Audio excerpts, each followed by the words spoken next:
If you know about my channel, you probably already know what GrooveStats is. I'm not going to go too much into it, but if you're not familiar, it's a website used for ITG score tracking. And Pump It Up Pro, don't forget about Pump It Up Pro. The site has been around for basically as long as ITG has, so it's been accumulating scores for like 20 years maybe.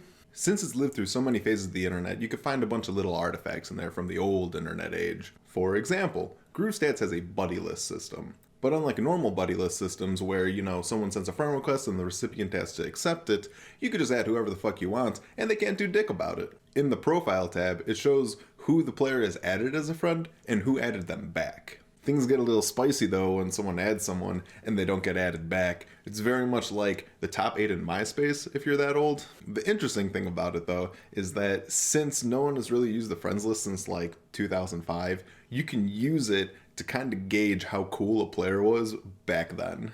Let's look at mine. I have added 8 people and 7 people added me back. You can use this information to deduce that I am not a 2005 cool guy. Let's compare this to someone else. Little Q. He added 26 friends, but is a friend of 198 people. So, apparently he was the guy. I get it's a little silly to talk about how cool someone was based on their GrooveStats friends list, but the feature ends up being a really useful tool to contextualize things back in the day. If you rank the players with the smallest friend to friend of ratio, what you get is a loose list of the best players at the time. Little Q is one of them, and he won the 2005 official Roxor North American Championship, and he won a whole ass Dedicab, which you normally wouldn't be able to tell because he deleted all of his scores for whatever reason. And that's something I think is super fun about GrooveStats. It's not just about the scores, but also about the little tiny social things tied to them. Like how scores have a little comment section in them, and while most of them are like speed mods or the X count, if you dig around it, you can find some little nuggets of gold in there. Or how you can attach a link to a picture of your score. So if you didn't believe Jay Nero could quad Hip Hop Jam Expert 9, you could click for the proof and be reminded that photo bucket used to be a thing. Or how there's a little S next to the player ranking list. What's that guy doing over there? What's he hiding? I'll tell you what's on the other side. It's Mike from Santi, undisputed survival mode champion. And it's not even close. Before I talk about Mike though, if you're under the age of 30, you probably don't know what In the Groove survival mode is, so let me take a second to explain. In the Groove used to have game modes outside of regular and marathon. Battle was one of them, which was the get good mechanic that filtered out new players because they didn't have enough skill to know that dance was the mode that they actually wanted. Survival mode was new to ITG2, and it was introduced to aesthetically complete the mode select screen. It turned this dumb poopy mess into a masterpiece. A masterpiece that deserves no fewer than 10 recolors. And I guess they thought hey, if we're gonna add it anyway, we may as well give it some wacky rules. Survival was similar to marathon mode. You'd play a predetermined set of songs in a row, sometimes with mods involved, but the gimmick was that you didn't have a normal life bar. You had a timer at the top of the screen that constantly clocked down, and if the timer hit 0, you'd fail. You'd gain time by either hitting notes well or completing a song, and you'd lose extra time if you missed a note. I'm sure there's more to it, but I've only played it once, so this is all you're gonna get. ITG3 never came out, so there are only 9 official survival courses. And Mike from Santi, also called God from Santi by the number 3 survival player, sits on top of the singles doubles leaderboard. Who is Mike from Santi? Thankfully, each GrooveStats account has a profile, so we can use that to cyberstalk this poor man who probably hasn't thought about ITG in 15 years.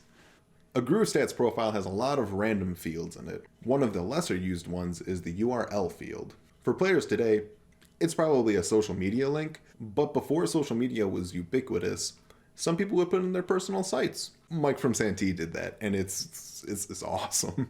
If you had a personal website in the 2000s and you liked video games, your site probably looked like this, but way busier. Mike's is an example of a good one. The layout is clean and has all the old staples for these kinds of sites. It's got a banner on the top featuring a digital portrayal of the webmaster, a background made out of video game assets. This one's from DDR Extreme. It has a large centerpiece image made completely by modifying game assets.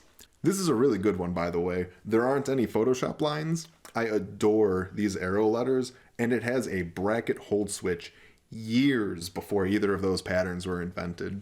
Also, it has a blog section used to type way too much about petty community drama that does not matter. But, that's not so much of a novel thing because we still have that today. Anyway, Mike from Santi also tracked his scores on his website, and as of June 17th, 2006, he had the high score on every survival course, singles and doubles, except for speeder singles for some reason. If you look at his scores today, he still has a lot of high scores and is top 4 for basically every other course, except for speeder singles, where he dropped to 27th. I don't know what's going on with speeder singles. It has like 4 times the amount of score entries as any other survival course. Apparently, it's the best one. I don't know why. If you're one of the 4 survival fans, please let me know. Anyway, you might be saying, well, if he's getting beaten, then why are we talking about this guy's score? An important note to that is that people only started beating his scores after he quit playing ITG. According to his bio, he stopped playing the game on August 14th, 2006. Why did he quit? Because he liked Supernova more. Apparently, Mike from Santi just doesn't like ITG. In his bio, he said that ITG was made specifically for the benefit of speed mod players using the bar, which means that he was a 1x no bar purist, which is crazy to me because normally 1x no bar players are not good at the game, probably because they spend their time negging some poor woman on her score posts. Not Mike from Santi though. He's actually good at the game. So Mike from Santi didn't like ITG. He only liked survival mode. He only has 2 non-survival mode scores. Both of them are marathons, and one of them is the top score on Getting Started with a 100.55 USB verified, which is apparently something you can do.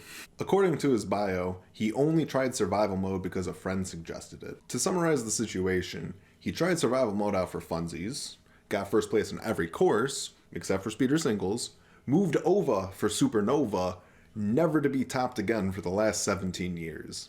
What a legend this guy is. And I think there is a poetic finality to these scores. I think Mike from Santi will always be number 1 for survival mode, but not in the objective way, kind of like how I Am Chris for Life is the number 1 of officials because he was the first one to quad everything, but because survival mode is a forgotten blip in ITG history, and you can't really play it anymore. I think there are maybe a single-digit amount of setups in this world where you can hop on and play survival mode right now.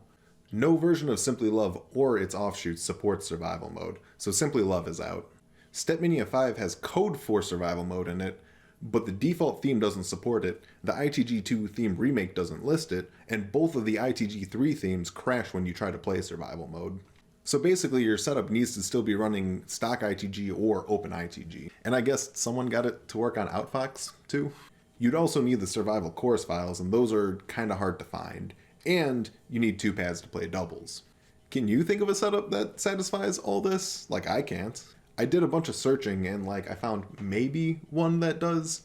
It's owned by the YouTuber siblings Joel ITG and Olivia ITG. It's the only setup I could find that's still running the stock ITG2 theme, but it could be Stepmania 5, so maybe it can't play survival. Either way, survival mode is dead, and Mike from Santi will forever be the GOAT of survival mode. Unless, of course, this video drums up excitement for survival mode and people start modifying their machines so they can compete with these scores.